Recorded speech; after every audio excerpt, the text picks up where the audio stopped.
আত্মাদের জগৎ।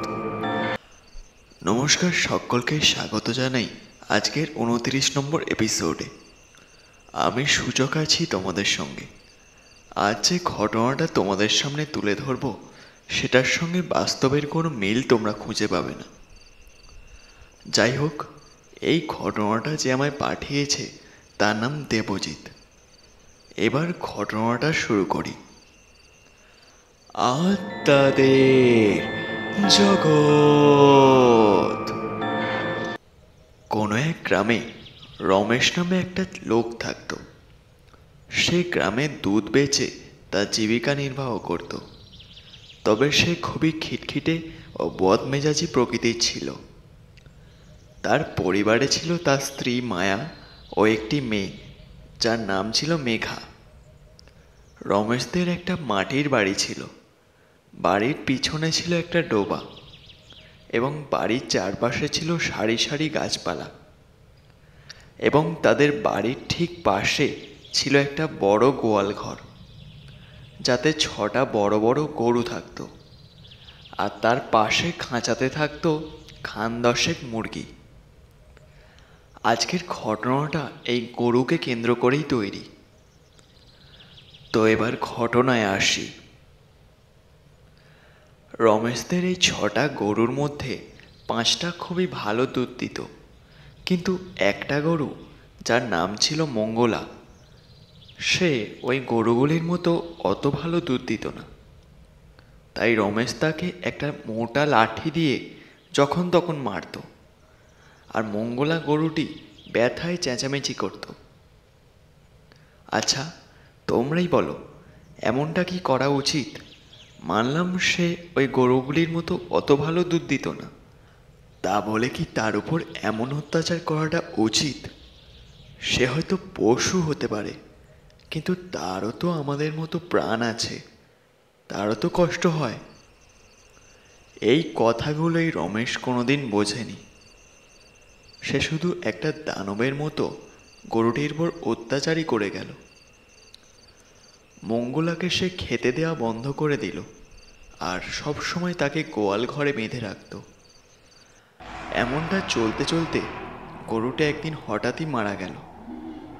তারপর গরুটিকে রমেশ ও তার কয়েকটা বন্ধু মিলে তাদের গ্রামের একটা জায়গায় ফেলে এলো, যেখানে খুব একটা কেউ যায় না, আর জায়গাটা বন জঙ্গলে ভর্তি।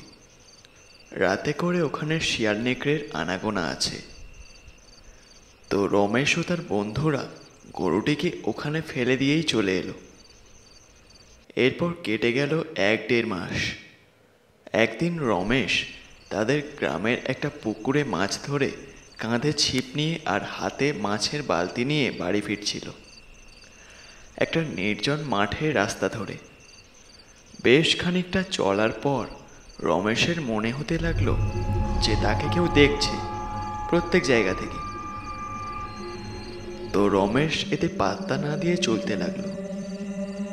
হঠাৎ সে দেখতে পেল যে তার থেকে কিছুটা দূরে দাঁড়িয়ে রয়েছে একটা গরু।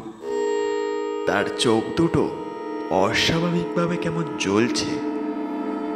আরও একটু কাছে যেতে সে যা দেখল তা তার কল্পনারও বাইরে।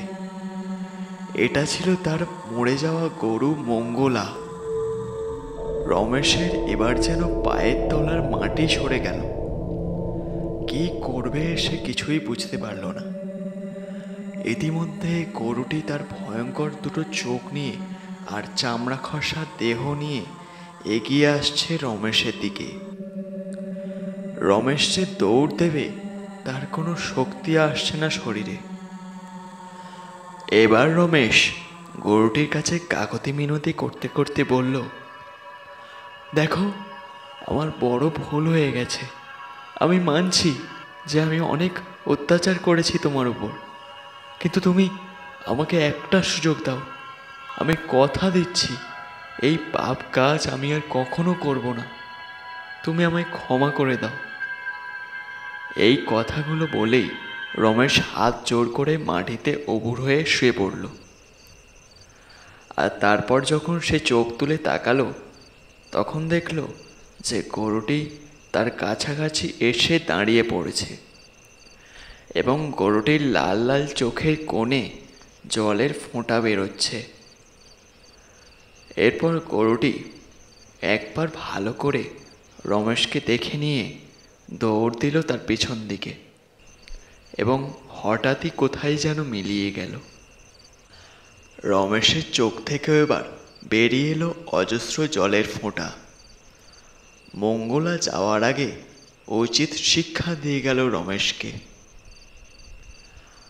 এই ছিল আজকের ঘটনা। ভালো লাগলে অবশ্যই লাইক, কমেন্ট আর সাবস্ক্রাইব করে চ্যানেলের পাশে থাকা বেল আইকনটি প্রেস করে রাখো, যাতে নতুন নতুন ঘটনা তোমরা শুনতে পারো। আর তোমরাও চাইলে তোমাদের জানা কোনো ঘটনা আমায় পাঠাতে পারো। এই ভিডিওর কমেন্টে আমি আমার জিমেল দিয়ে দিচ্ছি, ওখানে লিখে পাঠিয়ে দিতে পারো তোমাদের জানা কোনো ঘটনা। তাহলে আজকের মতো এই পর্যন্ত, দেখা হবে নেক্সট ভিডিওতে। আত্মাদের জগৎ।